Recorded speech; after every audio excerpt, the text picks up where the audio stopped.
jurídicos, que quieren realizar negocios comerciales, se encuentran en la necesidad de poder de alquilar.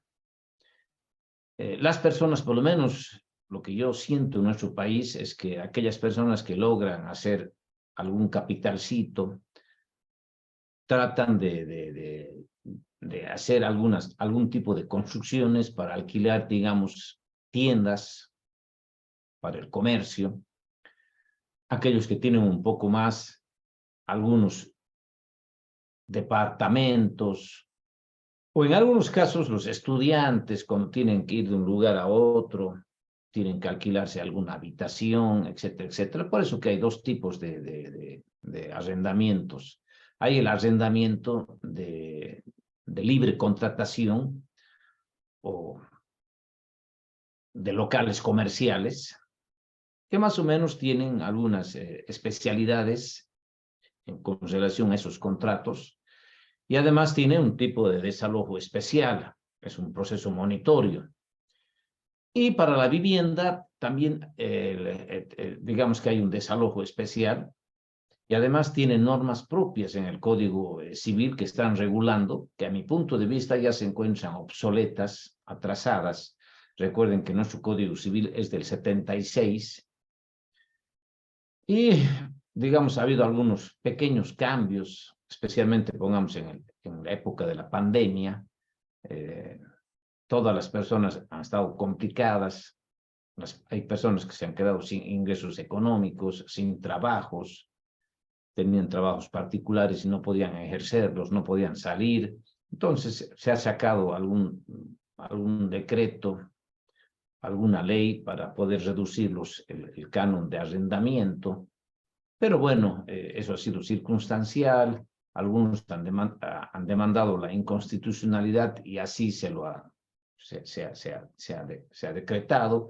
Pero he visto, por lo menos he sentido, que en todo el país, por lo menos en la época de la pandemia, ha habido los propietarios, los dueños de casas, de inmuebles, de tiendas comerciales, de viviendas que alquilaban, han reducido hasta un 50% los alquileres, porque sabían que era complicadísimo el pago de arrendamientos, y bueno, todos han podido, digamos, adecuarse y hemos podido salir de esto.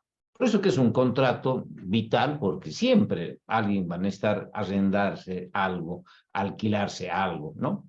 Entonces, hoy vamos a tratar de analizar este contrato de arrendamiento, especialmente en los aspectos más importantes. Es imposible que yo en una sola sesión pueda abarcar todo este contrato, pero el objetivo es que podamos sacarle el máximo provecho posible a este curso. Así que, bueno, vamos a continuar. Y lo primero que hay que entender es un poco en qué consiste el contrato de arrendamiento, pero previamente aclarar que algunas legislaciones a este contrato de arrendamiento, que nosotros denominamos de esa manera, lo conocen como el contrato de locación. Así que van a encontrar, digamos, en doctrina, en jurisprudencia, como contrato de locación. No, que en nuestro país está absolutamente clarísimo que se trata de contrato de arrendamiento. Y podemos señalar así en forma general que cuando una persona arrienda, básicamente se convierte en el tenedor de la cosa. ¿Por qué? Porque está poseyendo una cosa que no le pertenece, pero está reconociendo el derecho propietario de otra persona. Entonces, digamos que esa es la manera de actuar correctamente. Entonces, digamos que yo, Gonzalo Castellanos, me alquilo, pongamos una casa, un terreno, una propiedad agrícola, un local comercial, lo que sea. Entonces, yo me convierto básicamente en el tenedor de esa cosa, porque yo estoy legalmente poseyendo y tengo acciones posesorias en mi favor, tengo interdictos de retener, de recobrar la posesión, y podría hasta intentar contra el propio propietario de la cosa, si es que él me quisiera quitar, pongamos, la posesión de la cosa, porque yo soy el legítimo poseedor de la cosa. Pero yo reconozco a esa persona, digamos, el legítimo derecho propietario. Por eso que el derecho, en forma independiente al derecho de propiedad, que normalmente también, digamos, que regula y sanciona el contrato, a la posesión. Entonces, digamos que protege tanto al propietario como al poseedor. Normalmente el propietario es el que tiene la posesión de la cosa, pero cuando la transfiere, especialmente con este contrato de arrendamiento, está transfiriendo, en otras palabras, la posesión de la cosa. Por eso que el contrato de arrendamiento es un contrato consensual por el cual una de las partes concede a la otra el uso y el goce temporal de una cosa mueble o inmueble a cambio de un canon determinado. Nuestro código da un paso más adelante porque también permite que se pueda arrendar cosas productivas. Entonces, digamos que yo podría decir que el arrendamiento no solamente es de cosas muebles o inmuebles, sino también de cosas productivas, y así lo está reconociendo nuestro Código Civil. Pero básicamente es cuando uno, el propietario, voluntariamente concede a otra el uso y el goce temporal de ese bien inmueble, mueble o bien inmueble sujeto a registro, y también básicamente el arrendamiento de cosas productivas. Por lo tanto, el contrato es una relación contractual que implica que un tercero, que no es propietario, ocupe temporalmente un bien inmueble o un bien mueble para aplicarlo al destinatario, para aplicarlo específicamente para el fin específico que están estableciendo en el contrato. Entonces, digamos que básicamente el propietario temporalmente transfiere la posesión a otra persona y básicamente va a utilizar este bien inmueble para que pueda usarlo y gozarlo temporalmente. Y normalmente para eso tiene que pagar un precio. Y este precio en este contrato de arrendamiento se llama canon. El contrato de arrendamiento persigue la finalidad de la cesión del uso y del goce sobre una cosa determinada. Entonces recuerden que el derecho de propiedad es el derecho que uno tiene de usar, gozar y de disponer. Entonces digamos que básicamente el propietario transfiere a su arrendatario dos derechos fundamentales de este derecho propietario, el uso y el goce de la cosa. ¿Cuáles son los elementos fundamentales y necesarios para la existencia de este contrato de locación o de arrendamiento? Uno es el arrendador, que se obliga a entregar el uso y el goce de una cosa durante un cierto tiempo, que normalmente es pactado, que está regulado por las partes.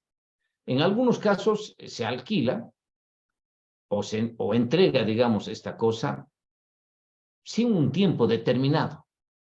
Para eso también nuestra legislación tiene, digamos, básicamente el mecanismo cómo hacer que finalice ese contrato o cómo podemos hacer que ese contrato se finalice cuando ya no quieren alguna de las partes, especialmente el propietario. Y el arrendatario es la persona que se obliga a pagar un precio en dinero, que es el canon o el alquiler.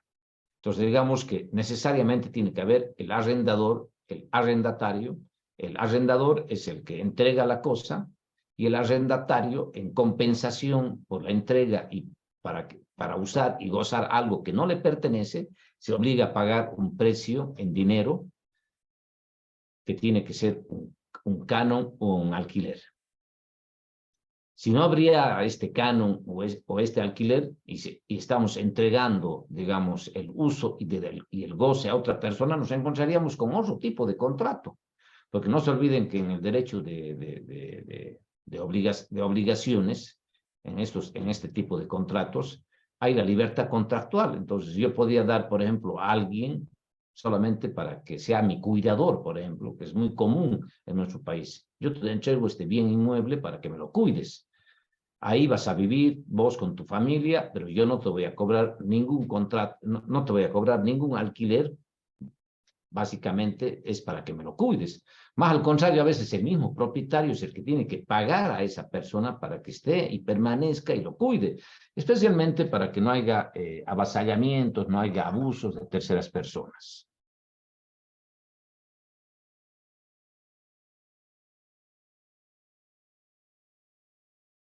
¿Cuáles son las características de este contrato de arrendamiento? Es un contrato típico o nominado porque expresamente el Código Civil Boliviano del 76, el que está vigente actualmente, es el que regula y lo denomina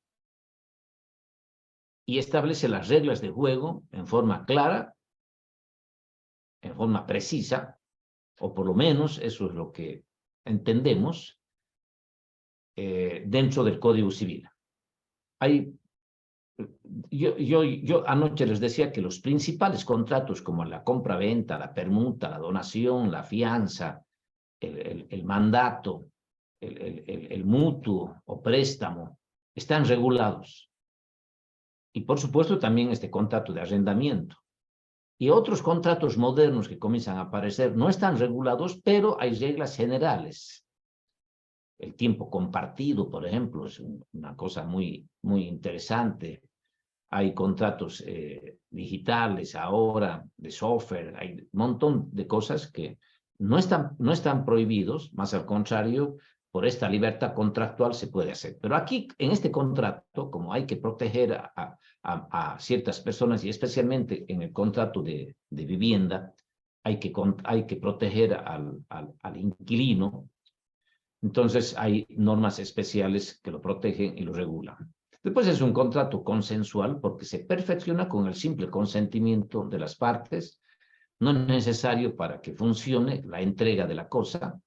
Por supuesto que si no se entrega, hay acciones también para que se haga cumplir la entrega de la cosa arrendada. Es bilateral porque necesariamente tienen que participar dos sujetos dentro de este contrato, el propietario de la cosa, que es la persona llamada por ley como propietario para dar en alquiler. Es oneroso porque necesariamente tiene que haber un precio. Así que si no hay precio, ya decía que podríamos estar hablando de otro tipo de contrato. Después es un contrato conmutativo, porque ambas partes saben desde un inicio cuáles son los beneficios que pueden recibir por ese contrato de arrendamiento.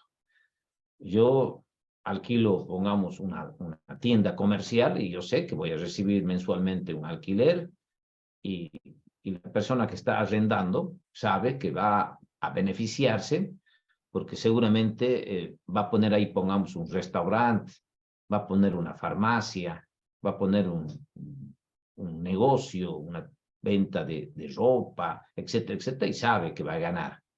Y si está bien ubicado, exactamente, si está bien ubicado en cierta zona, sabe que va a ganar. Entonces, digamos que sabemos cuáles son las ganancias que podemos hacer y no es un contrato aleatorio.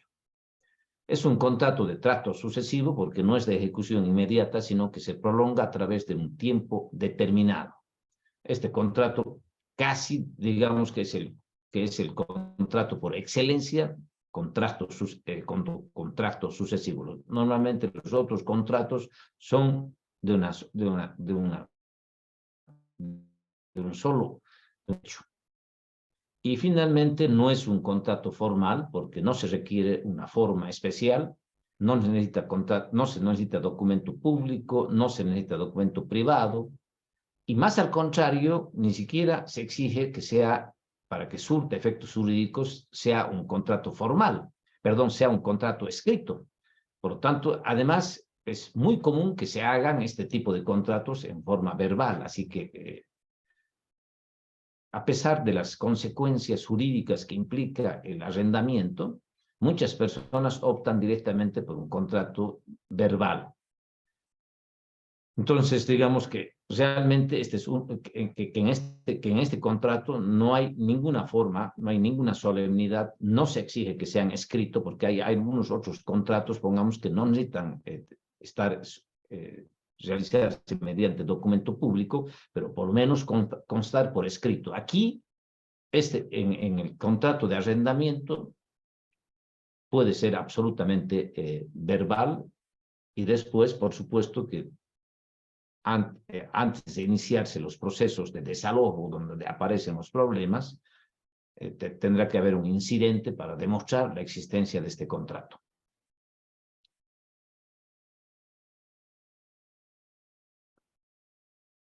Después, el código, como ya decía, ha establecido algunas reglas de juego, y lo primero que regula es la duración máxima del contrato de arrendamiento. El contrato de arrendamiento no puede durar más de 10 años. Yo he tratado de querer indagar por qué se ha puesto 10 años, porque podían ser 15, 20, 30 o 5. Básicamente se ha querido poner un plazo máximo al contrato de arrendamiento para que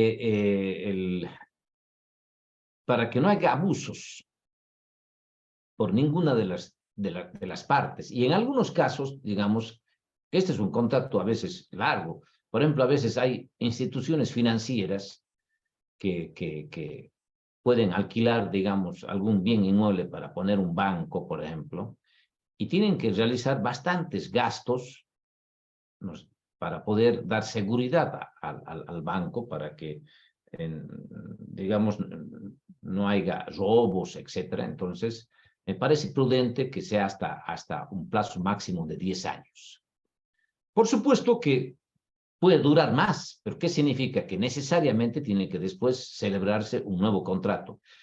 Pero si yo, pongamos, celebro un contrato por 15 años, automáticamente este plazo máximo mayor se tiene que reducir al plazo mayor, que no puede superar nunca los 10 años. Después, no se puede percibir alquileres por más de un año.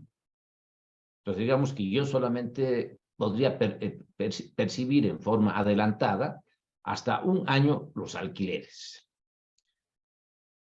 Esto se lo hace en resguardo de ambas partes para que no haya abusos y me digan, bueno, si vos quieres que yo te alquile, me tienes que pagar 2 años anticipadamente. No. Normalmente lo que he visto que en nuestro país es que cuando uno se alquila un bien inmueble, pagas el primer mes y das un mes de garantía, nada más. Pero ahora las inmobiliarias son digamos, bastante vivísimas, y hay muchas en nuestro país, porque hacen 3 cosas. Te dicen, tienes que pagar el primer alquiler, tienes que dar un alquiler en garantía, que normalmente está previsto para daños que puedes ocasionar en la cosa arrendada, y además me tienes que pagar a mí el valor de un mes de alquiler, porque yo te he ayudado a conseguir este contrato de arrendamiento. Y bueno, hay muchas personas que directamente sus bienes entregan a estos arrendadores, a estas inmobiliarias, y ellos se encargan. Pero aquí en Bolivia no me parece correcto y adecuado esto, porque en otros países existe las inmobiliarias.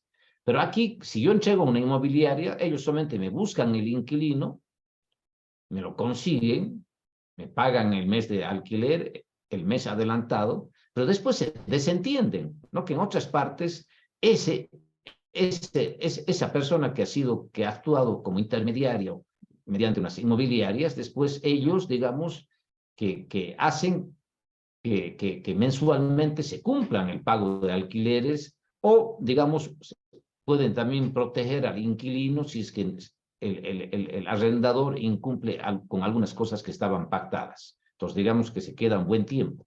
Entonces, no solamente es buscar al inquilino, sino después mantener un vínculo, que puede ser por 1 año, por 2 años, o por toda la vigencia del contrato. Después, hay arrendamientos que no tienen un tiempo, que no está fijado un tiempo. Entonces, la ley aquí establece algunas pequeñas reglas de juego, que se va a poner fin al arrendamiento si es que no se ha determinado un tiempo, por un año de locales para comerciales o profesionales, es decir, si yo me he alquilado algo, especialmente en forma verbal, y no hemos fijado un tiempo, se supone que es por un año solamente, si es para un local para ejercer el comercio o para que un profesional pueda, pongamos un abogado, tener su escritorio jurídico, un dentista, un médico, etcétera, etcétera. Pero para casas, para mansiones o locales, no cesa cuando una de las partes omite notificar a la otra del despido o del desalojo que quiere, por lo menos con 90 días. Es decir, tiene que haber un preaviso. Este preaviso para muebles o automóviles o maquinarias es con 30 días de anticipación. Entonces, digamos que nuestra legislación está preveyendo que en el caso que yo realice un contrato de arrendamiento sin tiempo, sin plazo, uno que no puede ser nunca más de 10 años, pero directamente para casas, mansiones o locales, el propietario, el que está arrendando, al año puede ya pedir el desalojo para eso, pero previamente tiene que mandar un preaviso o una nota de despido con 90 días de anticipación, que normalmente se le hace vía notarial para darle seriedad a ese acto. Pero para cosas muebles, tiene que ser con 30 días de anticipación.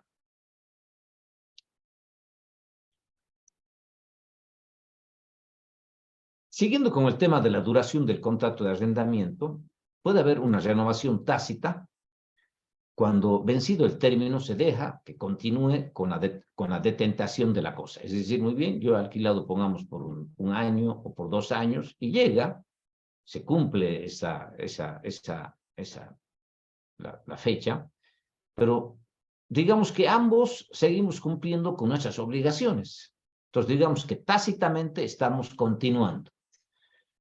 He visto en nuestro país que es muy frecuente que se ponga un año forzoso y un año voluntario. Entonces, digamos que el primero es voluntario, que tiene que ser forzosamente, y después ya, el próximo año, ya comienza a funcionar esta renovación tácita.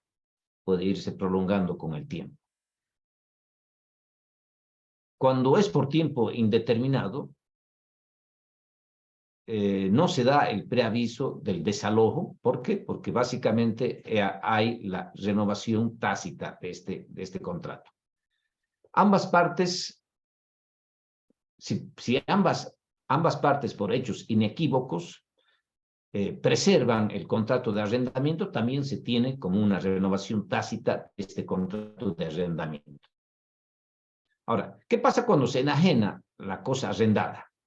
Si el contrato tiene fecha cierta y determinada, el nuevo propietario del inmueble tiene que respetar el contrato. Es decir, yo estoy alquilando mi casa, pero en ese momento, en plena vigencia del contrato con fecha cierta, yo enajeno, o yo permuto, o yo lo dono.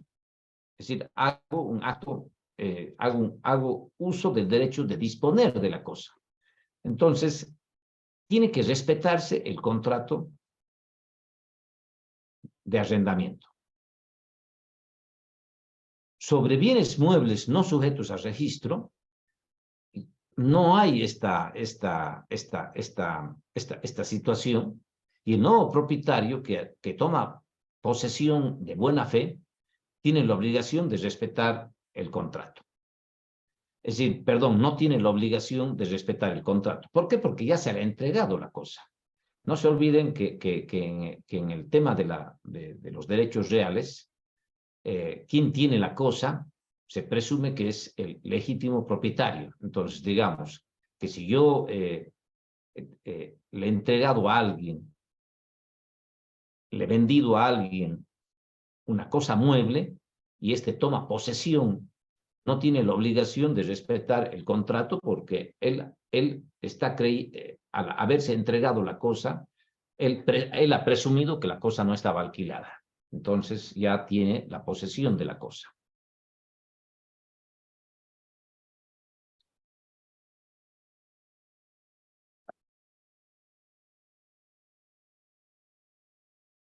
Siguiendo con el tema de si el arrendamiento es sin determinación de tiempo, el arrendatario con plazo incierto, en este caso la ley fija y limita la duración de este contrato.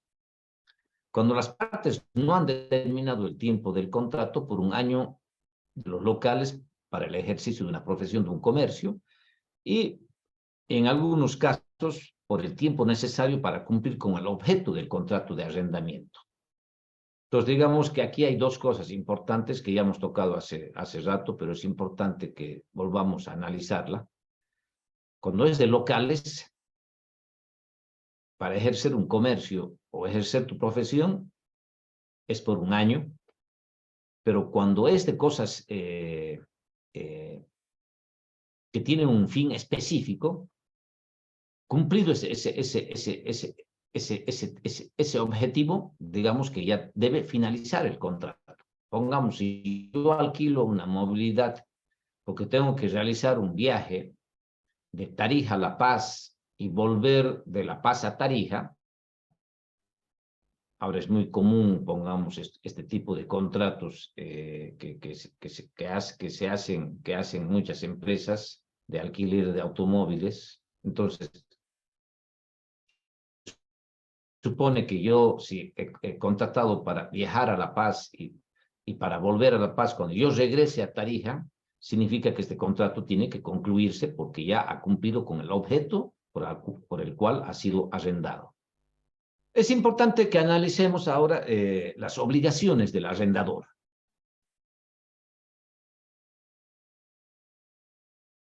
Yo creo que la obligación nuclear y fundamental de este contrato del arrendador es que debe entregar la cosa arrendada. Si yo arriendo mi casa, arriendo un automóvil, arriendo una fábrica, cualquier cosa, debo entregar la cosa arrendada. Esa es la principal obligación, como la principal obligación del inquilino es pagar el alquiler, cuidar, etcétera, etcétera. Entonces, digamos que aquí comencemos que la principal obligación que tiene el arrendador es entregar la cosa. Y debe entregar la cosa en el estado que ésta pueda ser usada y gozada por el arrendador sin ningún problema.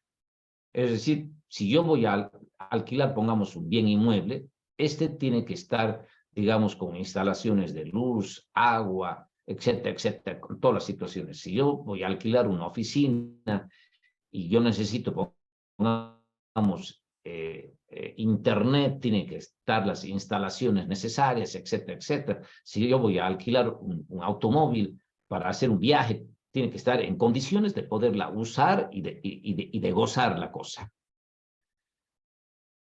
En caso contrario de que se alquile algo y que no sea apta para lo que yo he alquilado, yo puedo demandar la resolución del contrato de arrendamiento por falta de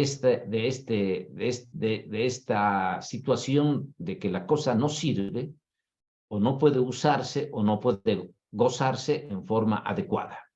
O tengo también la posibilidad de exigir el cumplimiento que se haga entrega en las condiciones pactadas. Es decir, hemos quedado que me vas a alquilar un tractor y ese tractor lo estoy arrendando porque tengo que trabajar en mi propiedad agrícola y penosamente me lo has entregado, pero no sirve.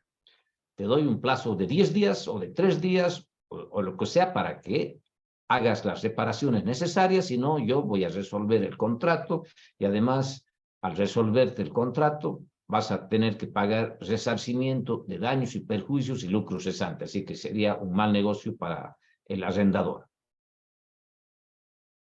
Cuando se alquila inmuebles, es aconsejable levantar un inventario para establecer en qué condiciones se está entregando la cosa.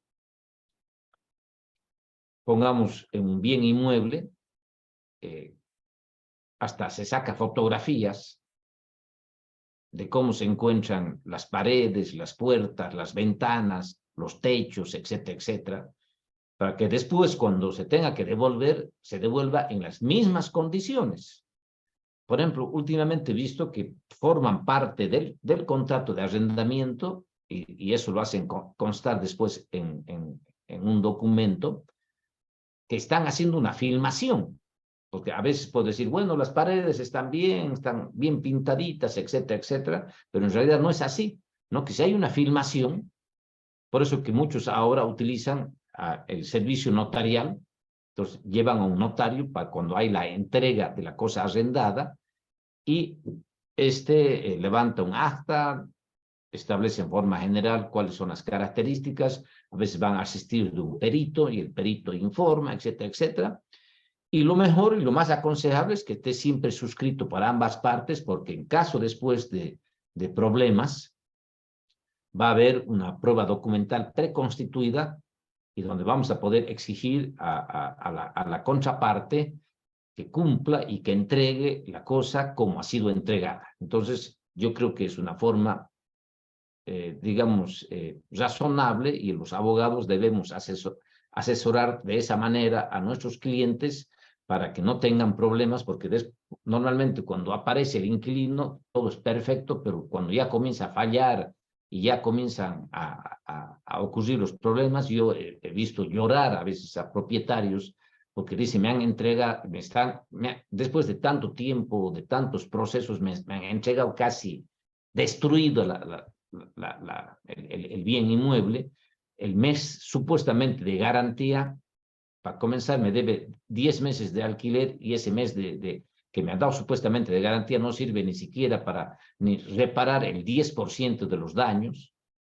Y ahora nos imaginemos de cosas productivas, de bienes muebles sujetos a registro, de tractores, de camiones, de automóviles. A veces alquilamos un automóvil para que sea trabajado como taxista, etcétera, etcétera. Entonces podemos llevarnos cuenta de ser un negocio jurídico, después es un gran dolor de cabeza.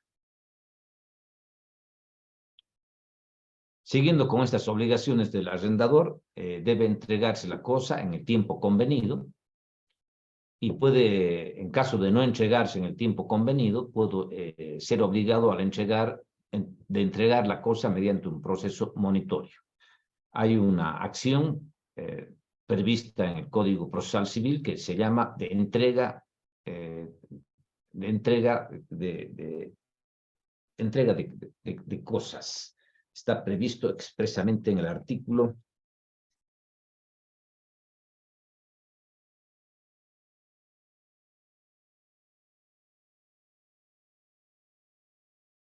cumplimiento de obligaciones de dar, ¿no? Entonces tenemos esta acción para hacer, porque muchas veces puede ser que yo, por ejemplo, me he trasladado a vivir a la ciudad de Potosí, y bueno, yo voy y le digo, bueno, yo a partir del 1 de abril del 2023 yo estoy llegando con mi familia, y bueno, entonces yo quiero que me la entregues antes, el 31 de marzo, para que cuando llegue mi familia el 31 ya estemos instalados, etcétera, etcétera, y no tenga ningún problema. Pero llego allá con mi familia, no me entregan, etcétera, etcétera. Entonces con eso tengo una acción rápida, y a veces ya he pagado un alquiler, he dado una garantía. Entonces, para la seriedad debe fijarse el tiempo de la entrega de la cosa arrendada.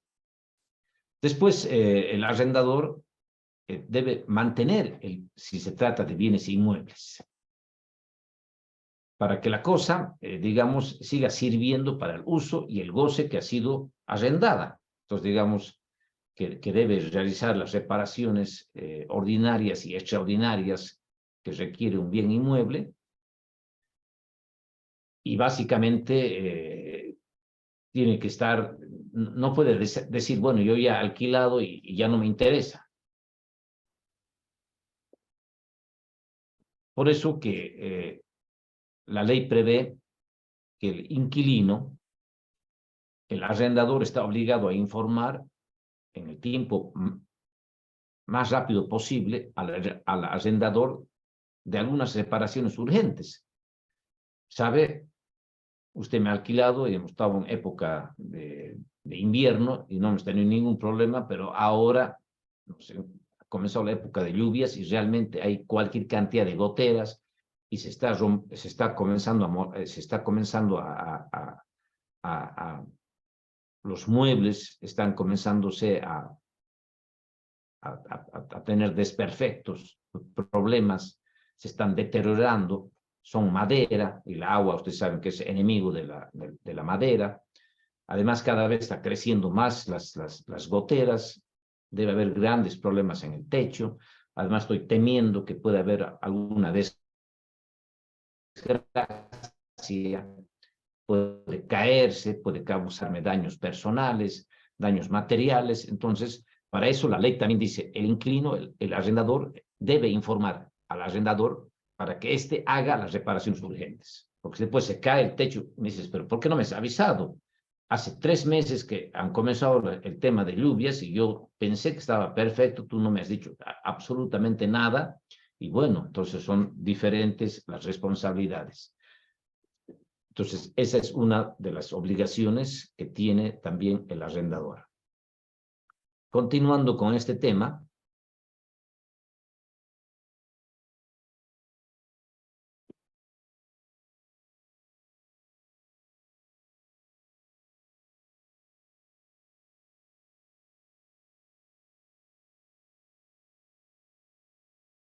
y siguiendo con las obligaciones del arrendador, el arrendador debe garantizar el uso y el goce pacífico de la cosa. Por lo tanto, digamos que el inquilino debe no tener ninguna perturbación, ninguna molestia absolutamente de nadie. Y por eso hay esta obligación del arrendador. Y si es que no consigue controlar esta situación, puede ser condenado al resarcimiento de daños y perjuicios, y además el arrendador, el inquilino, por decir, podría hacer que el contrato se concluya en forma anticipada, porque no está cumpliendo con una obligación fundamental, que es que el arrendador, que el inquilino tiene que usar y gozar la cosa en forma pacífica y que nadie lo perturbe. Después, el arrendador debe asumir defensas cuando un tercero pretenda algún derecho sobre la cosa arrendada.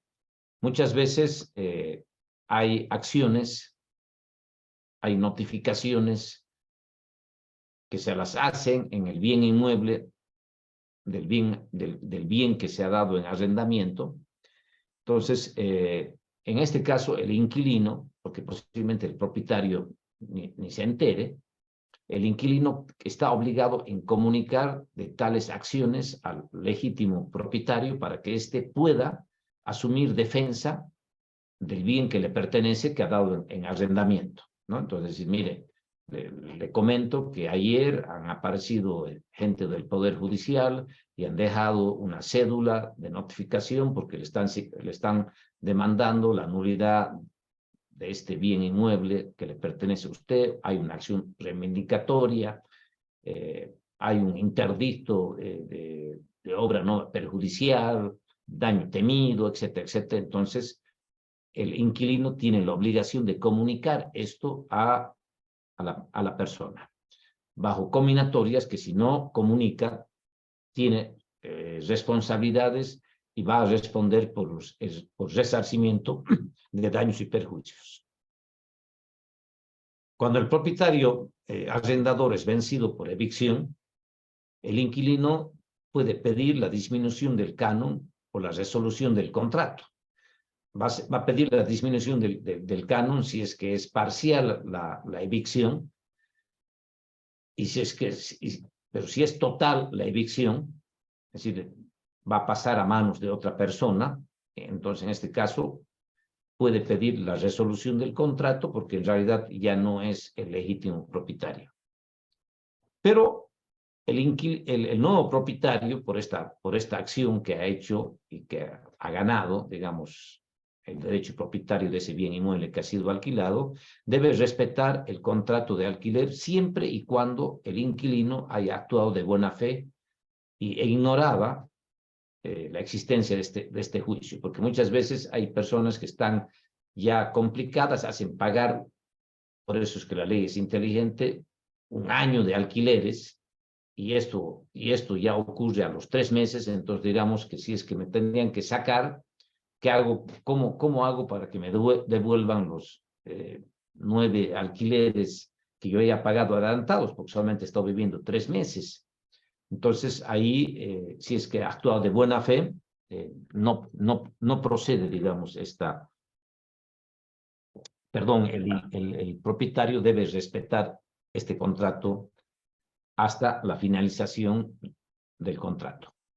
Si es de buena fe, si es de mala fe, tiene que ser motivo de conclusión del contrato de arrendamiento.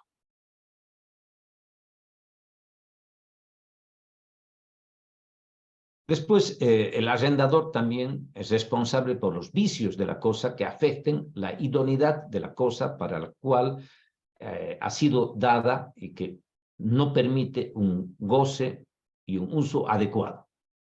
En este caso, si es que hay estos vicios, en algunos casos son ocultos, el inquilino puede pedir la resolución del contrato, puede pedir la disminución del canon de alquiler y además el resarcimiento de daños y perjuicios por esta situación. Todo acuerdo que se realice excluyendo o limitando estas responsabilidades que acabamos de analizar es como si nunca hubieran sido pactadas. Por lo tanto, es nulo cualquier acuerdo que excluye o limita las responsabilidades que tienen el arrendador. Entonces, el arrendador no puede lavarse las manos y decir, no, pero yo expresamente había previsto en el contrato que yo no tengo ninguna responsabilidad. Es como si no estaría escrito. Entonces, digamos que la ley es inteligente, dice muy bien, esto queda en el olvido y es como no se hubiera incluido en el contrato. Después, el arrendador no puede realizar innovaciones que perjudiquen realmente el uso, salvo que haya un acuerdo en contrario. Yo puedo alquilar, pongamos, una casa y decirle, bueno, yo estoy alquilando mi casa, que es de un solo piso, pero yo quiero decirte que yo voy a continuar con la construcción de mi casa y voy a construir 2 pisos más. Entonces vos seguramente vas a tener molestias de ruidos, de perturbaciones de terceras personas extrañas que van a tener que estar por ahí, por el patio, subiendo material, ruidos, etcétera, etcétera. Entonces digamos que ha sido advertido. Por lo tanto, digamos que estas innovaciones que se pueden realizar no deben perjudicar el uso normal. Pero hay en algunos casos que están hasta prohibidas realizar innovaciones que realmente van a ir a perjudicar el uso. Mientras esté alquilada, la persona, el propietario no puede realizar. Por ejemplo, en invierno no puede decir, bueno, sabes, yo tengo que ampliar las ventanas, etcétera, etcétera, y en invierno vamos a realizar estas cosas. Es decir, no sé, pongamos, nos imaginemos en ciudades altas como en La Paz, Potosí, Oruro, ventanas abiertas en pleno invierno, es complicadísimo, entonces no podemos perjudicar a nuestros inquilinos. Si es que ha sido pactado y ha sido aceptado, es diferente la situación.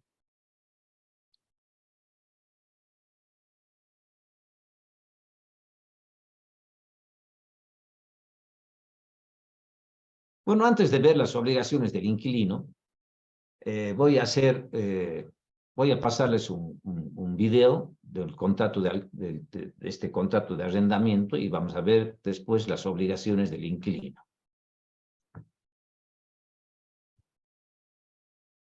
Permítame un segundito y vamos a analizar un video corto, que no pasa de 4 minutos, así que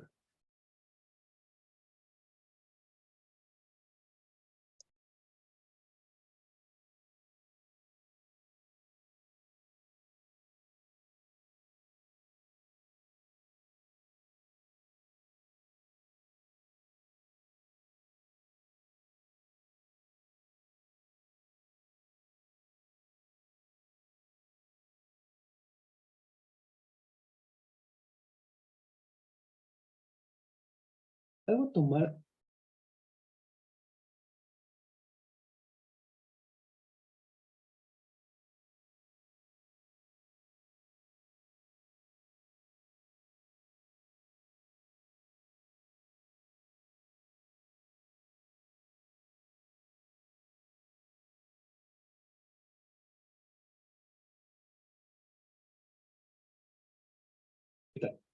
Bienvenido a un nuevo video de Jurídicamente. En este video vamos a ver un tema teórico, pero con aplicaciones prácticas comunes. En este video vamos a hablar sobre el contrato de arrendamiento, los sujetos que lo integran, requisitos, causas y consecuencias de su rescisión. Así que comenzamos. Comencemos por definir que el contrato de arrendamiento es aquel en el que una persona a la que se le denomina arrendador otorga el uso o goce temporal de un bien mueble o inmueble a otra persona denominada arrendatario por el pago de un precio cierto. Asimismo, la doctrina clasifica al arrendamiento como un contrato principal, es decir, no requiere otro para su subsistencia, bilateral al engendrar derechos y obligaciones para ambas partes, oneroso al conceder provechos y gravámenes recíprocos, y conmutativo al tener certeza de los provechos y gravámenes.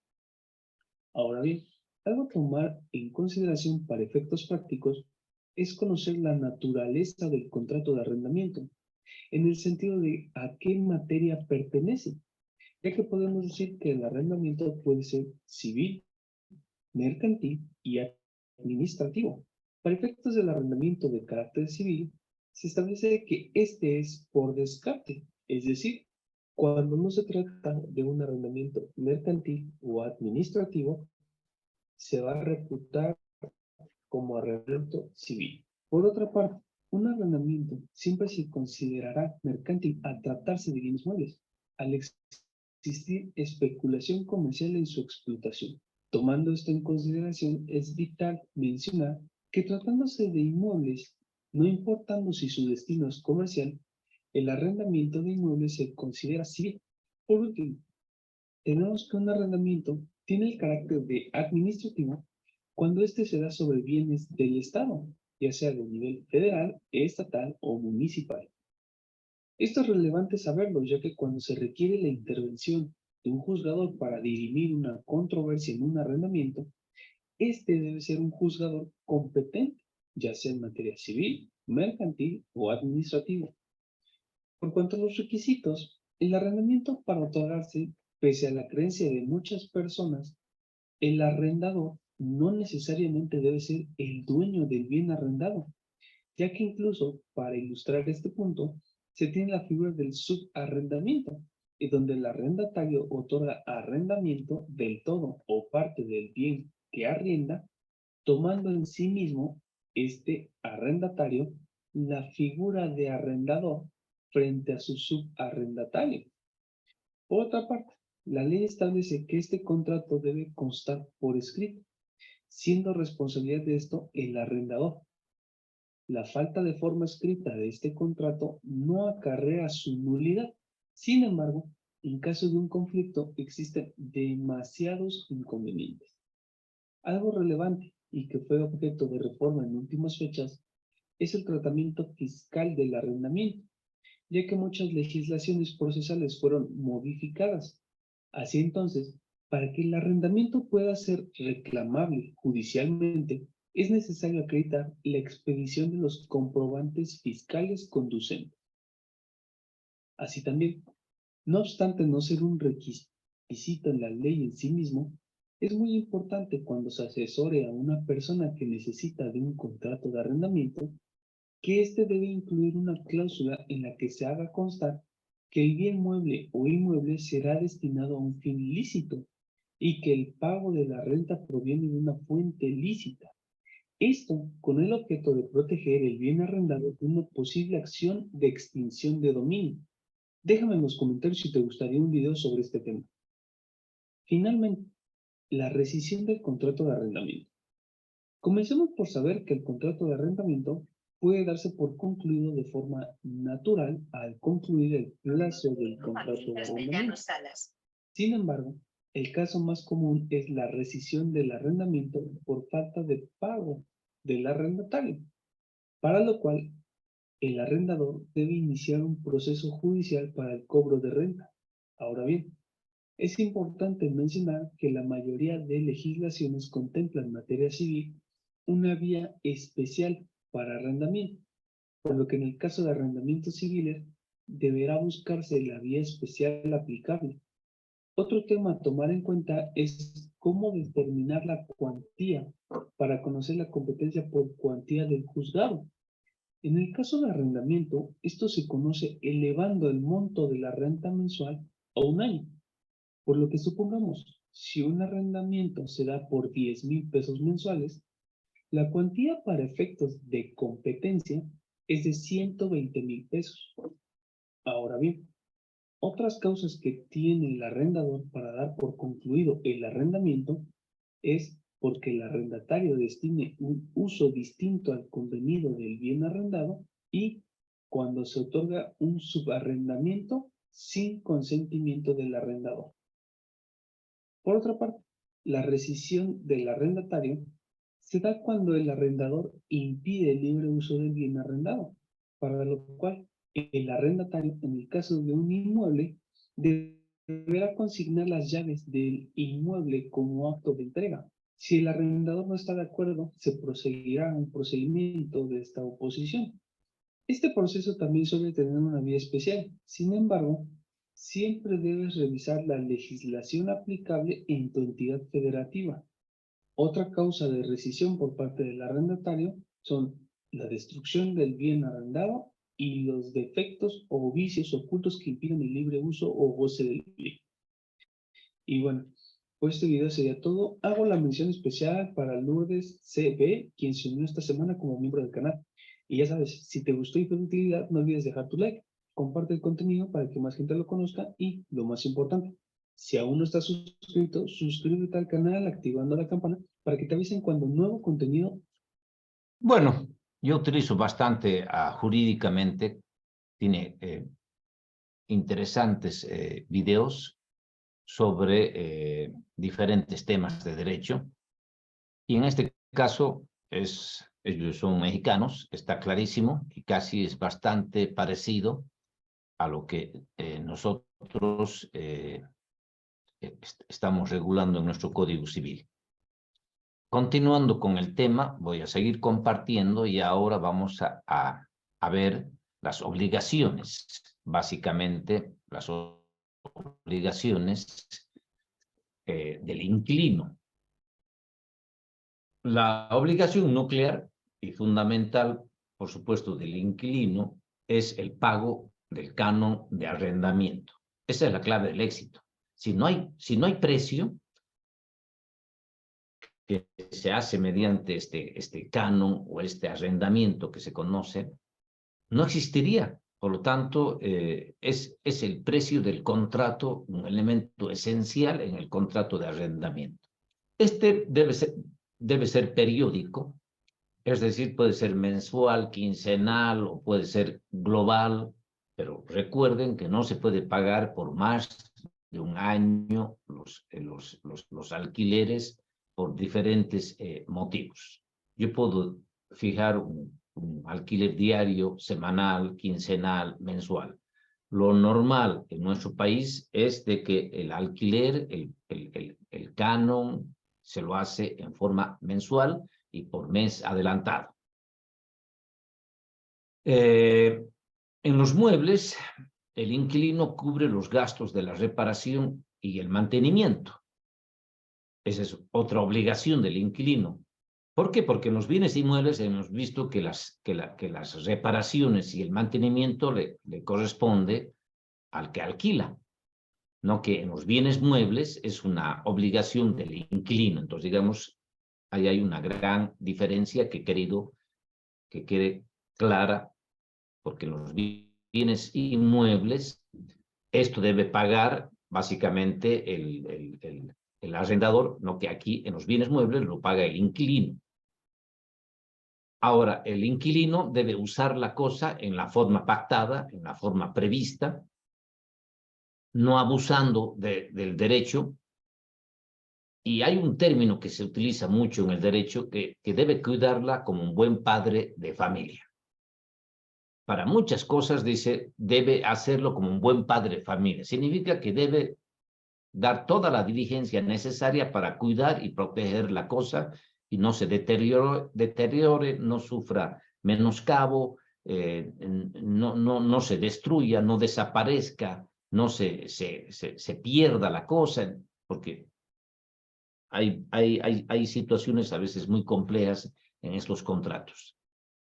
Siempre, si es que no la cuida adecuadamente, va a responder por los daños y perjuicios.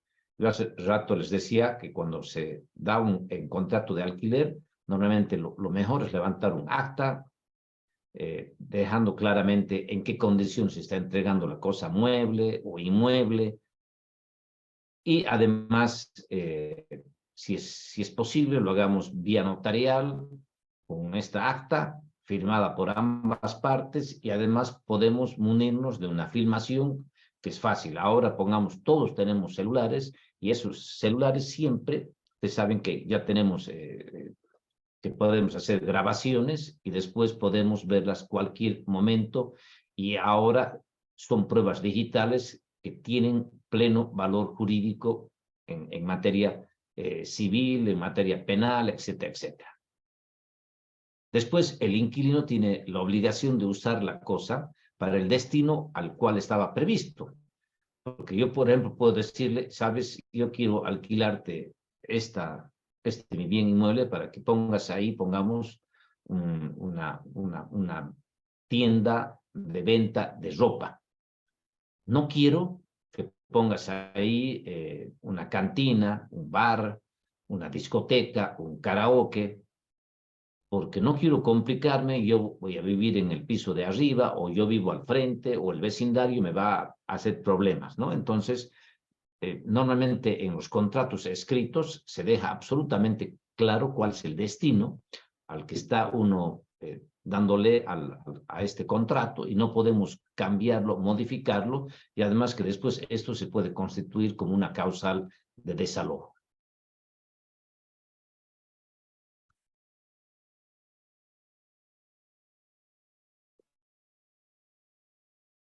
Continuando con las obligaciones del inquilino,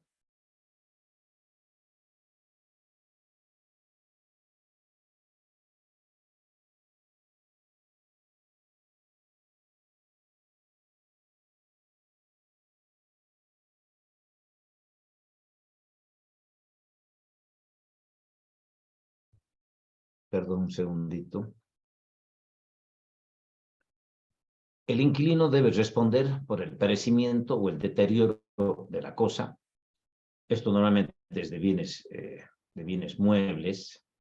Creo que podía darse en bienes inmuebles realmente que sea demasiadamente irresponsable el inquilino y haga cosas que realmente pongan en peligro el bien, pero básicamente aquí no está hablando de bienes muebles o inmuebles. En forma general, el inquilino tiene que responder por el perecimiento o el deterioro de la cosa.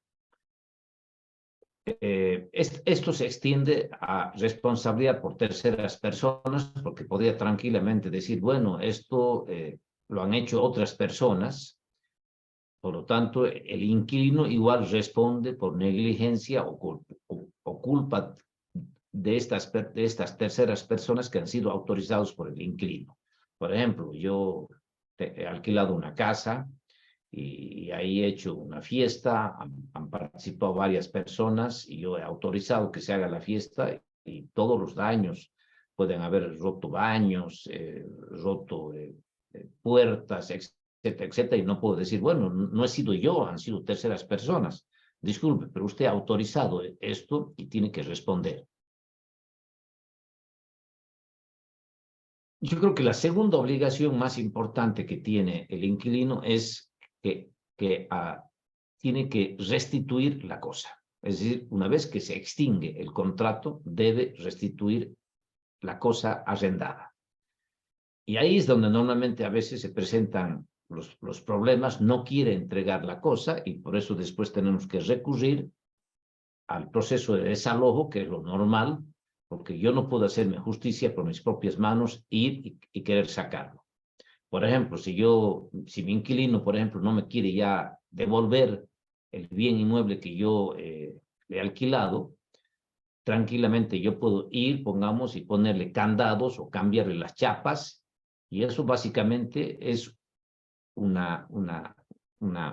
le estoy quitando la legítima posesión, porque el hecho que no me pague los alquileres o se haya cumplido y no me la quiera entregar voluntariamente, yo no lo puedo hacer a la fuerza. Entonces, me puede iniciar un interdicto de recobrar la posesión y tranquilamente el juez puede declarar probada esa demanda de este interdicto de recobrar la posesión y darle la razón al inquilino con relación al propietario. Yo recuerdo un caso muy interesante que el inquilino no quería devolver, pese a que se había cumplido ya con el contrato, y le había alquilado el segundo piso a su inquilino. Y este inquilino siempre el sábado, el fin de semana tenía la costumbre, el domingo, de irse con su familia al campo, a disfrutar del río, etcétera, etcétera. Esto ha sido en Tarija, aquí tenemos una linda campiña, y bueno, pero para subir al segundo piso había unas gradas de madera. Entonces, él ha contratado unos carpinteros y unas personas especializadas que en menos de 6 horas han sacado la escalera. Entonces, cuando ha llegado con su familia, no había cómo suba a su bien inmueble. Por supuesto que en forma inmediata se ha iniciado esta acción del interdicto de recobrar la posesión, y el juez le ha restituido más daños y perjuicios, y eso hasta puede constituir un delito porque ha habido un desalojo violento. Entonces ya les decía que una de las obligaciones fundamentales del inquilino es restituir la cosa. Aquellas personas que son serias, llega la fecha y cumplen con su obligación. Deben entregar en el mismo estado que han recibido, por eso es importante que haya esta documentación, esta constancia, para que después digan, bueno, yo te estoy entregando exactamente. Hay personas que son muy responsables y antes de irse dicen, no te preocupes, el lunes te estoy entregando, porque este fin de semana estoy contratando un albañil que va a ir a pintar, van a arreglar las manchas que están en las puertas, etcétera, etcétera, porque te voy a entregar tal cual me has entregado el bien. Ahora, por supuesto que hay deterioros que son por el uso normal de la cosa, entonces eso es algo normal. Si no puedo tampoco, especialmente en bienes muebles, hay cosas que si yo he alquilado, pongamos, un automóvil por un determinado tiempo, por supuesto que las llantas, el motor, etcétera, etcétera, puede que hayan sufrido deterioros, pero que son algo normal. Ahora, el arrendamiento cesa de pleno derecho cuando el arrendamiento cesa de pleno derecho, no se necesita un preaviso o un aviso.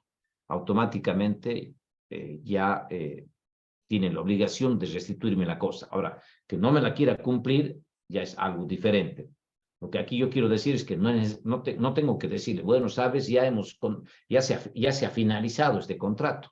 No, hemos quedado que el 31 de marzo, por favor, alguien está con video, alguien está con audio encendido, por favor. Alguien está con audio encendido, por favor. Sí, hasta sí me daba miedo también, pero... Por favor.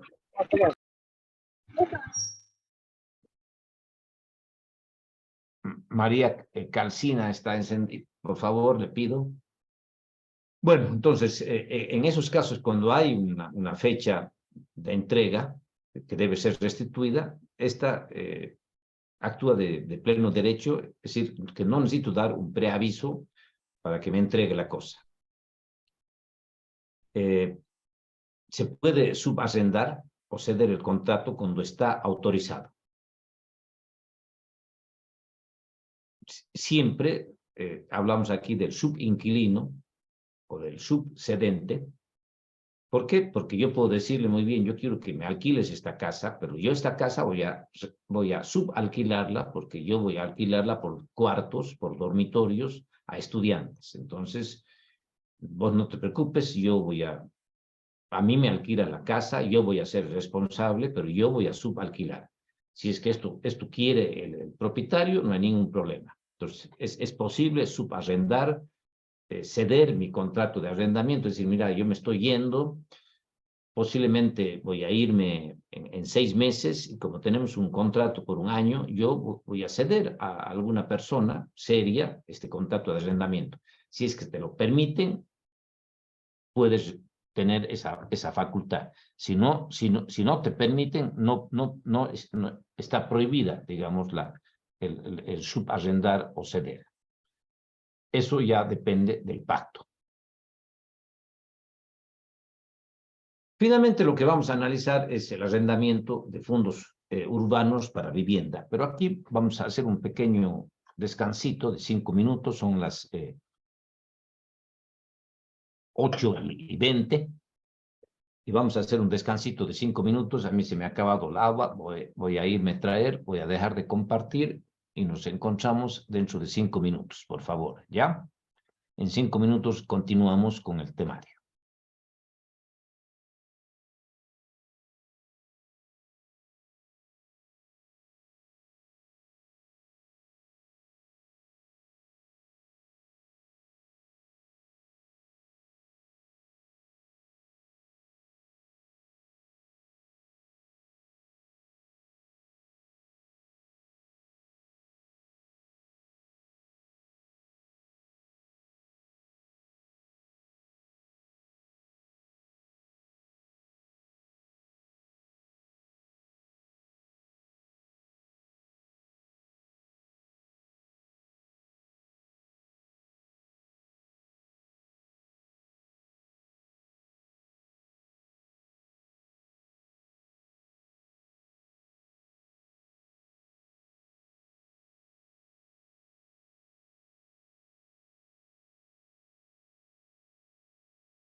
Bueno, vamos a continuar con nuestra temática y ahora vamos a ver el tema del arrendamiento de fondos urbanos para vivienda. Voy a compartirles pantalla y he querido tocar lo último porque básicamente lo que primero tenemos que tener presente es que en estos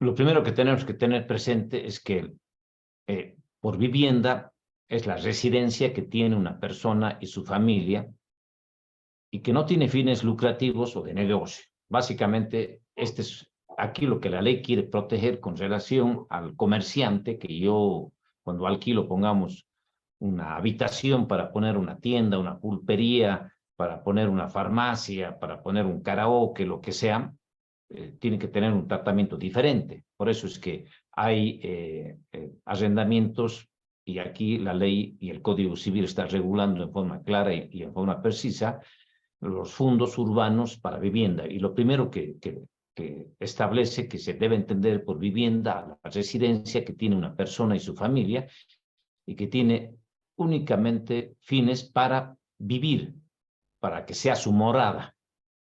Por lo tanto, no tienen que tener fines lucrativos. El anterior código, el código del 76, el Código Procesal Civil, tenía casi un concepto similar, pero decía que además se consideraba vivienda si es que si en el mismo lugar donde vivía la persona tenía, pongamos, una pequeña pulpería. Es muy común que pongamos las tienditas de barrio o el zapatero tenga ahí su zapatería. Entonces, digamos que también se entendía que eso era el tema de una vivienda y no de una cosa, de un negocio. Este contrato de extinción de arrendamiento se rompe por ruptura unilateral del inquilino en forma voluntaria si es que entrega la cosa. Así que digamos que se le permite aquí que él, en forma unilateral, rompa el contrato, el inquilino. Esa facultad, pongamos, no se la otorga al propietario. Solamente hay la ruptura unilateral por parte del inquilino, no por la persona que está dando alquiler, es decir, no por el propietario. Después, también puede extinguirse por muerte del inquilino, salvo que se hubiera dejado cónyuge o hijos menores de edad. En este caso, el contrato tiene que mantenerse hasta su conclusión. Aquí lo que yo estoy dando son normas generales, son normas ya más específicas para el contrato de arrendamiento de viviendas en fondos urbanos. ¿Eso qué significa? Que lo explicado anteriormente también es útil y también sirve para este tipo de arrendamientos, las obligaciones de uno, del otro, pero aquí ya son más específicas y más concretas para el fondo de arrendamientos de viviendas urbanas. Además, una cosa interesante es que si se trata de una vivienda, el desalojo después tiene que ser mediante un proceso extraordinario civil, y si se trata de la libre contratación, tiene que ser necesariamente por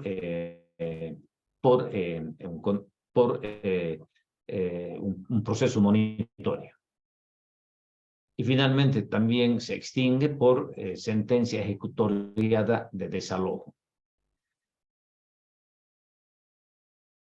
La adquisición del fondo arrendado por otra persona no extingue este contrato, más al contrario, tiene que mantenerse. Después, con el tema del canon, en caso de un reajuste catastral, el canon no puede incrementarse anualmente más de un 10%, de acuerdo al incremento. Si el incremento ha sido, pongamos, un 20, un 30%, ustedes saben que los gobiernos municipales últimamente cada año suben el reajuste catastral para captar más impuestos. Entonces, supuestamente, el inquilino, el arrendador, podría exigir el incremento, pero esta no puede ser más de un 10%. Pero en estos últimos tiempos creo que más al contrario ha habido rebajas de los alquileres por la situación económica difícil que estamos pasando en el país.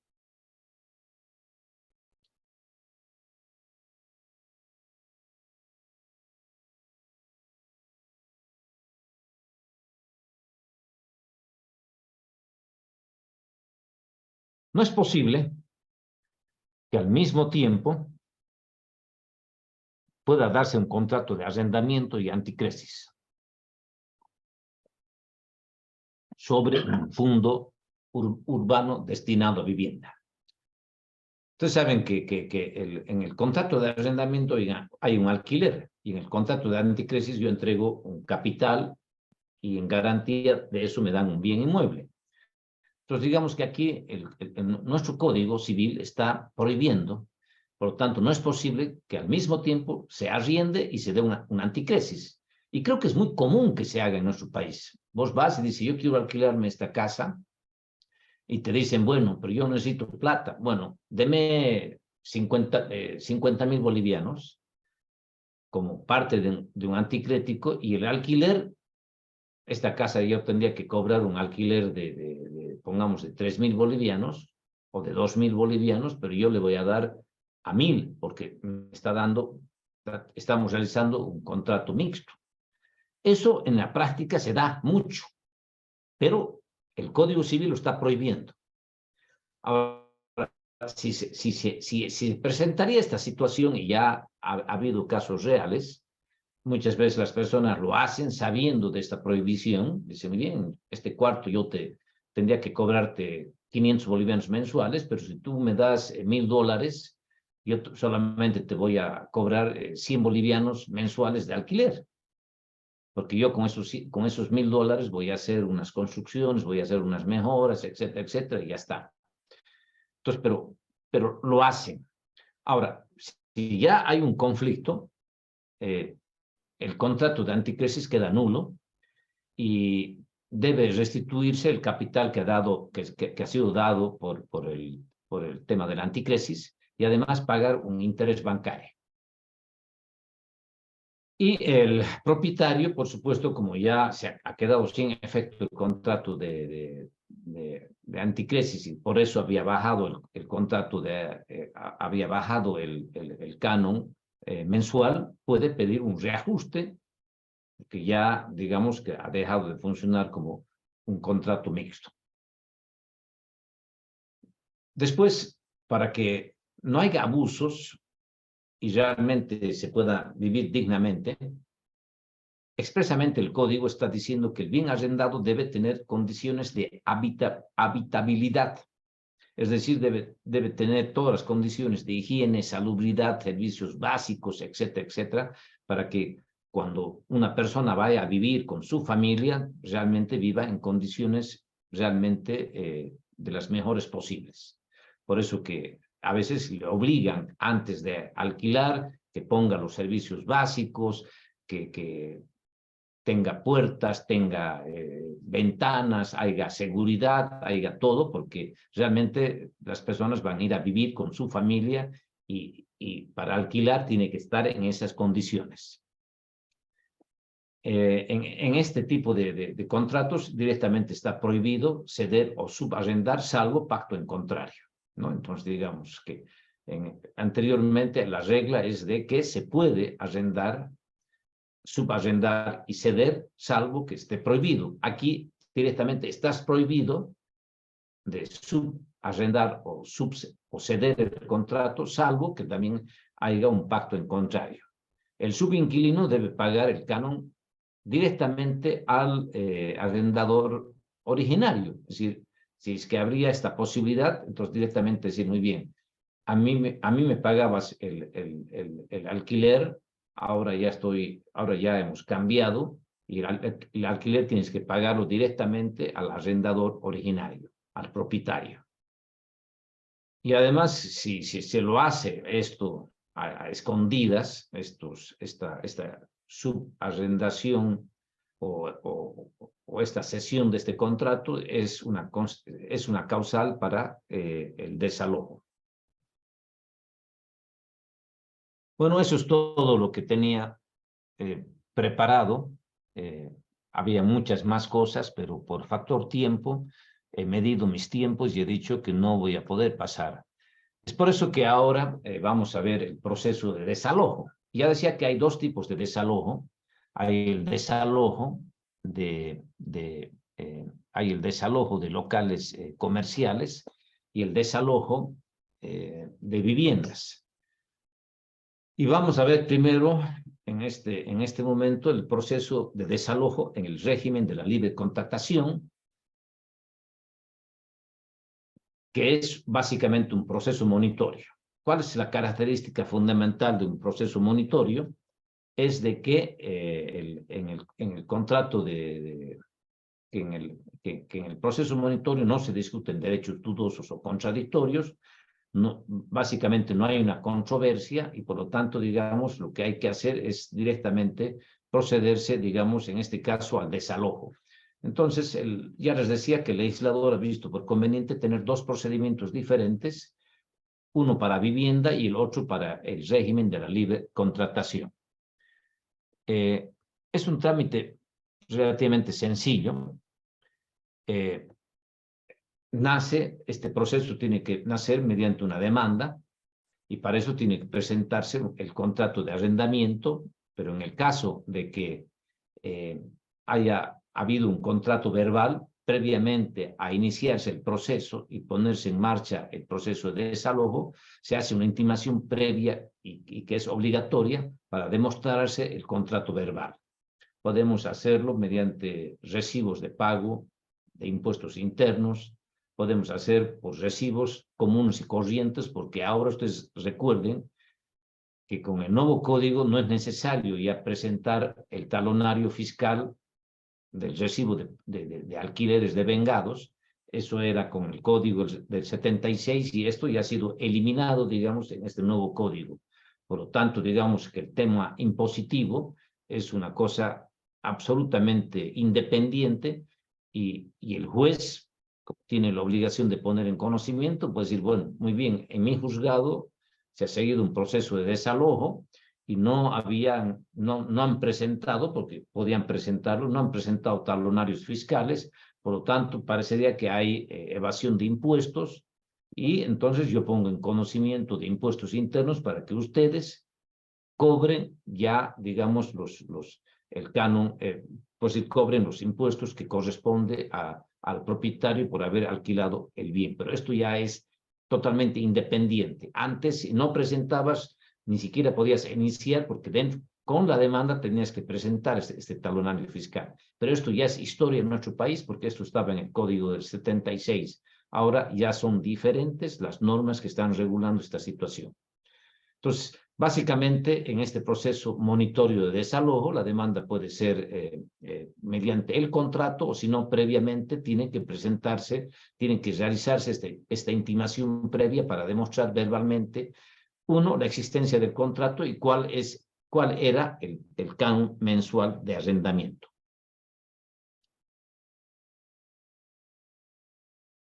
Aquí, en este tipo de procesos, lo que se hace directamente es dictarse una sentencia inicial. Vos presentas tu demanda o hay esta intimación previa y básicamente se dicta una sentencia inicial de desalojo. Ahora, en este proceso tenemos una cosa juzgada formal. ¿Eso qué significa? Que yo podría ir a discutir después, una vez ejecutoriada la sentencia en este proceso, a un proceso ordinario para dejar sin efecto el desalojo. Es que es bastante complicado porque no se va a suspender el desalojo, pero podría ir a discutir a un proceso ordinario lo resuelto en el proceso de desalojo. Esto, cuando se dicta la sentencia inicial, se lo cita al demandado, para que ya con la sentencia inicial de desalojo, donde a vos te dan ya los plazos, que pueden ser de 30 días, de 60 días o de 90 días, porque es el propio código el que establece los plazos, así lo está regulando el artículo 393, dice, la autoridad judicial concederá en sentencia para la entrega de los inmuebles los plazos siguientes: para las tiendas, depósitos, pulperías, oficinas, consultorios, bares, cantinas, salones de baile o análogos, 30 días. Para casas comerciales, restaurantes, confiterías, comedores, hoteles, industrias menores y otras análogas, 60 días. Para sanatorios, clínicas y establecimientos industriales con más de 20 trabajadores, 90 días, ¿no? Entonces, digamos que el desalojo tiene sus plazos que el juez, cuando dicte la sentencia inicial, va a hacer. Pero dictada esta sentencia y te conceden estos plazos, directamente te citan recién con la demanda del proceso de desalojo y la sentencia de ese apoderamiento, de desalojo, con los plazos que establece la ley, y tienes como demandado solamente la posibilidad de plantear excepciones. Puedes plantear excepciones de incompetencia, de falta de personería, de falta de legitimación para obrar, litispendencia, cosa juzgada, prescripción, caducidad. Tienes un montón de medios de defensa. Si es que se plantean excepciones, el juez señala una audiencia, se hace recibir los medios probatorios y concluye esta audiencia dentro de este proceso de desalojo, dictando la sentencia definitiva. Si declara aprobada alguna de las excepciones, depende, hay algunas que, por ejemplo, pueden suspender temporalmente el proceso de desalojo. Pongamos si es una falta de personería, te dicen 10 días tiene usted para solucionar el tema de la personería si no se tiene por no presentada la demanda. Si es una excepción de litispendencia, bueno, esto tiene que acumularse a tal proceso o lo que sea, depende. Ahora, si hay una cosa juzgada, es decir, esto ya ha sido juzgado, se acabó el proceso. Todo depende. Entonces, digamos que se dicta una sentencia ya definitiva. Las estadísticas señalan que casi el 90% de las demandas son rechazadas porque son infundadas normalmente las excepciones.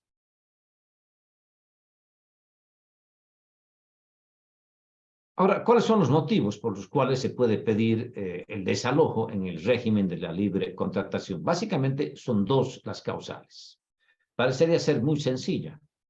La primera es por el fenecimiento del plazo del contrato. Muy bien. Yo le he alquilado por 1 año, le he alquilado por 6 meses, por 4 años o por 10 años. Y si es más de 10 años, ustedes saben que automáticamente se reduce a 10 años. Entonces, se ha cumplido el plazo, basta y sobra el motivo. Y la segunda es por incumplimiento de cualquiera de las obligaciones que estaban previstas en el contrato. Normalmente cuando se hace el contrato de arrendamiento, y eso sería motivo, digamos, de otro curso, de otra situación, se establece, se deja clarísimo, se deja claro cuáles podrían ser las causales por las cuales yo podría demandar después el desalojo. Por ejemplo, podría decirle, la falta de pago de 1 mes de alquiler o de 2 meses o de 3 meses de alquiler ya es causal de desalojo. Si le das un uso diferente al cual yo te he alquilado, pongamos yo te he alquilado para que pongas una farmacia y vos pones un karaoke, es motivo también de desalojo, porque le estás dando un uso diferente.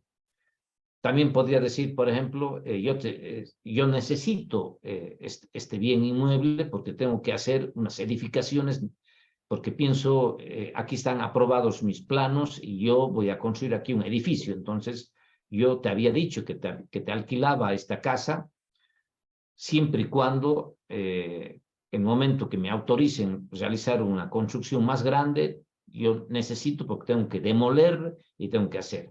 Ahora, si es que a veces hay en Bolivia es muy común los famosos conventillos, donde hay cualquier cantidad de familias viviendo en casas, y bueno, a veces ya son casas muy antiguas y están, digamos, por colapsar. Entonces, con un trabajo pericial se puede demostrar de que realmente la situación está muy compleja, la situación es muy difícil y es necesario demoler. Es decir, yo puedo establecer 100 causales de desalojo. Eso ya está en el contrato. Ante el incumplimiento de cualquiera de esas obligaciones, yo puedo demandar el desalojo en el régimen de la libre contratación. Una vez ejecutoriada la sentencia, ya sea porque no se han puesto excepciones o porque se han puesto excepciones que han sido rechazadas, o realmente, digamos, contra la sentencia definitiva es planteado el recurso ordinario de apelación, porque es posible plantear el recurso ordinario de apelación dentro de los 10 días de citado con la sentencia definitiva. Esto lo conoce el Tribunal Departamental de Justicia, y ahí te confirman la sentencia, pero aquí como el efecto de la apelación va en el efecto devolutivo, yo inmediatamente de conseguir sentencia definitiva, ya puedo iniciar los procedimientos para el lanzamiento o el desapoderamiento. Esa es la forma. Muchas veces por la prensa nos enteramos que las cositas están en la calle, sacan todo, etcétera, etcétera, porque te lanzan, te botan. Tú vas a la policía, dices, yo tengo este mandamiento de lanzamiento, de desapoderamiento, y tiene que ejecutarse en horas hábiles, de 6 de la mañana a 6 de la tarde, y bueno, o puedes quedarte tú como depositario de las cosas que existen en esa casa. Hay facultades para romper candados, chapas, etcétera, etcétera, porque tienes que hacer cumplir. A las buenas o a las malas debe cumplirse esa sentencia de lanzamiento o de desapoderamiento, si no, no tendría razón de ser este tipo de procesos.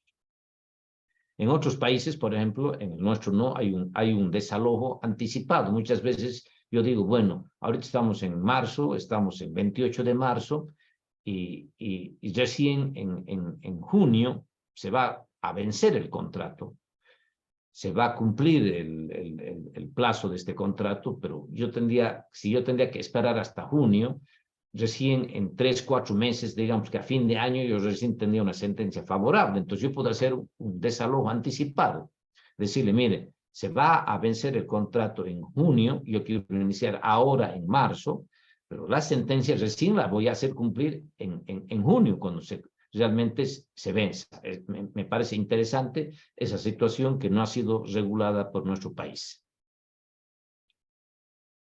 Bueno, esto es todo sobre el tema del desalojo de locales comerciales.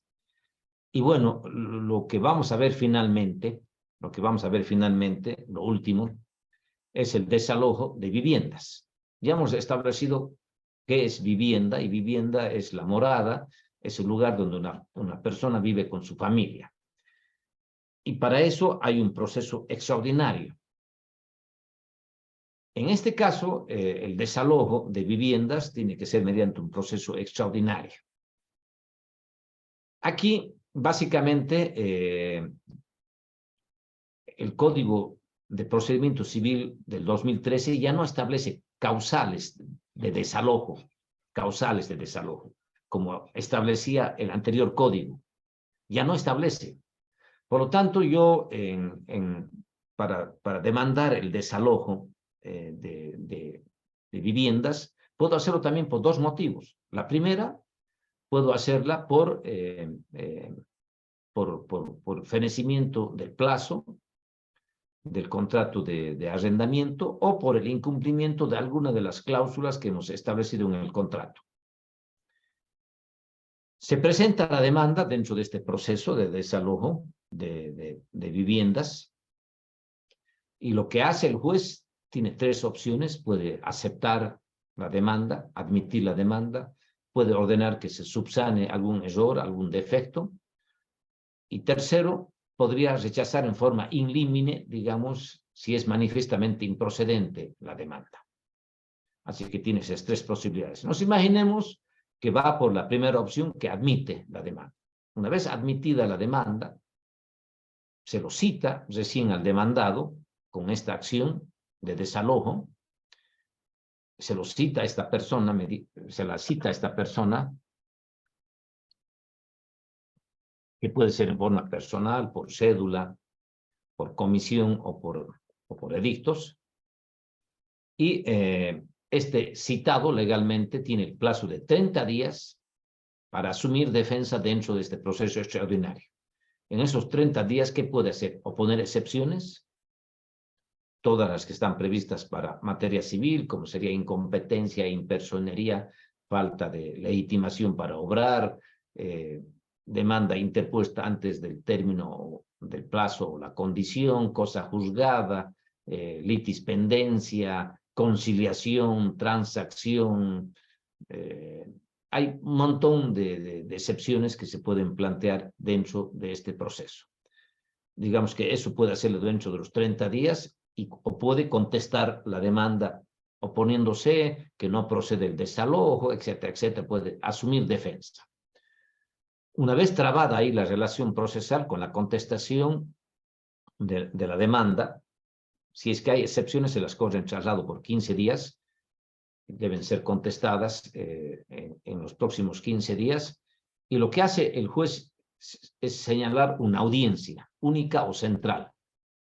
No es como el proceso ordinario, donde hay una audiencia preliminar o complementaria, sino que aquí se señala una audiencia única o central. En esta audiencia única o central, más o menos los pasos más importantes es que ambas partes tienen que participar personalmente en la audiencia, tienen que ratificarse en su demanda, en la contestación, etcétera, etcétera. El juez recibe básicamente los medios probatorios que tienen que demostrar, digamos, la cláusula, el motivo de la procedencia del desalojo, hará producir toda esta prueba, etcétera, etcétera, y va a acabar la audiencia dictando sentencia, declarando probada o improbada la demanda de desalojo. Y también, digamos que el Código Procesal Civil ahora del 2013, mediante este proceso extraordinario, no establece plazos para el desalojo. Por lo tanto, el juez está, digamos, autorizado a establecer cuál es el tiempo de desalojo. Yo creo que si sería de una habitación, podría ser 30 días. Si sería de un departamento, podría ser un poquito más, 60 días. Si es una casa muy grande, podría ser hasta 90 días, pero quiero decirles que no establece ahora el Código Procesal Civil los plazos. Sí está estableciendo para el desalojo en la libre contratación, pero no está estableciendo los plazos. Por lo tanto, al juez le da la facultad que fije el plazo que él considere prudencial. Ahora, ¿cuál es el gran problema? Que si no fija el plazo de desalojo, esta debe ejecutarse dentro del tercer día de ejecutoria de la sentencia, así que es bastante complejo y bastante especial la situación. Entonces, digamos que aquí solamente se realiza una sola audiencia. El objetivo es que la audiencia comience, pongamos, en la mañana y exagerando en la tarde ya se esté dictando sentencia dentro de este proceso de desalojo en un proceso extraordinario. Si yo no estoy de acuerdo con la sentencia, puedo hacer uso del recurso ordinario de apelación, que lo conoce la Sala Civil del Tribunal Departamental de Justicia. Como va a ir en el efecto devolutivo, va a llegar el proceso ante el Tribunal Departamental de Justicia. Excepcionalmente podría recibirse prueba en segunda instancia cuando por motivos de fuerza mayor no se ha podido hacer producir prueba en la audiencia única o central del proceso extraordinario.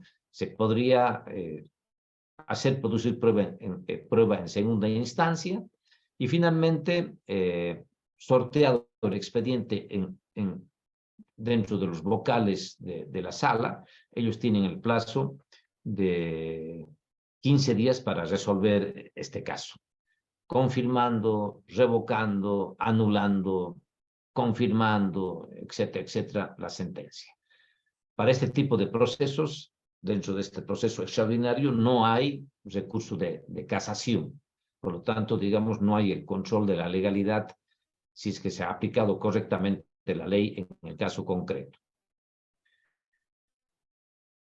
Y con eso, como no hay recurso de casación, el proceso concluye en forma definitiva. Pero hay una situación más. Lo resuelto en este proceso extraordinario puede ser visto y analizado en un proceso ordinario después. Por lo tanto, después yo puedo ordinarizar el proceso dentro de los 6 meses, puedo ordinarizar este proceso extraordinario.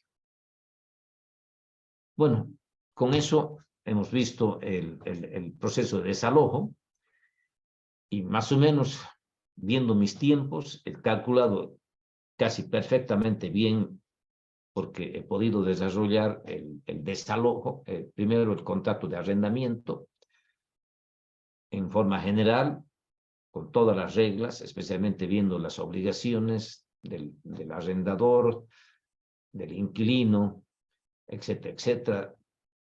Y hemos visto al último el desalojo de viviendas en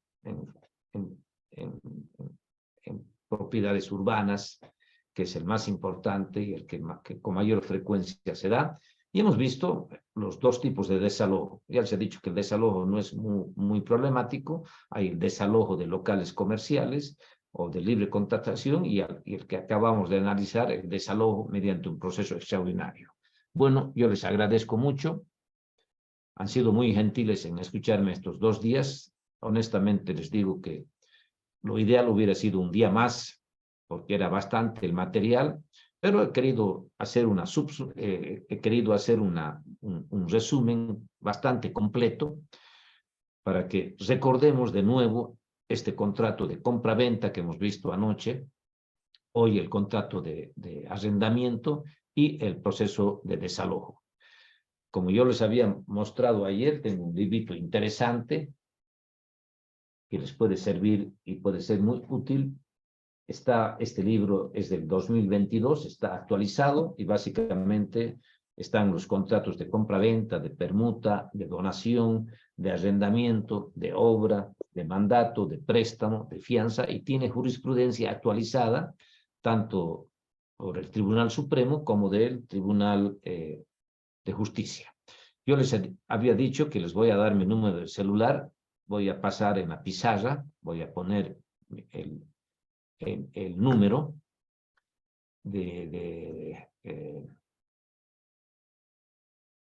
mi número de celular, ahí podían comunicarse ustedes conmigo y básicamente alguna consulta o si quisieran algunos libros, yo tengo varios libros escritos, cerca de 60, pero en este momento debo tener por lo menos unos 15 libros actualizados. Acabo de sacar un libro interesante sobre la revisión extraordinaria de sentencia, donde básicamente se analiza el tema del fraude procesal, que es una de las causales para la revisión extraordinaria de sentencia, y además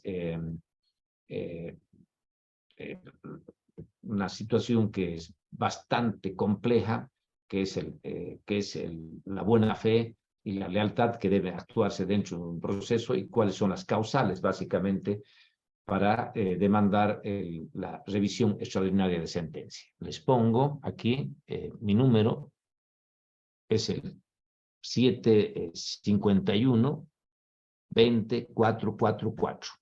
Ahí me pueden pedir información sobre mis libros y si tienen algún casito me pueden escribir y cuando yo tenga tiempito les puedo contestar, ¿ya? Entonces pueden copiar, ese es mi número de trabajo. Siempre prefiero que me manden a mi WhatsApp y ustedes ahí podemos recabar cualquier información, ¿ya? Dejo de compartir. Yo les agradezco mucho a todos por la paciencia que han tenido de escucharme, a los organizadores por haberme invitado a este curso, que Dios me los bendiga a todos y bueno, será hasta cualquier momento. Muchas gracias y espero volverlos a verlos, ojalá no tanto en forma virtual, sino en forma presencial, en algún curso, en alguna maestría, en algún diplomado. Buenas noches y que Dios me los bendiga a todos. Muchas gracias.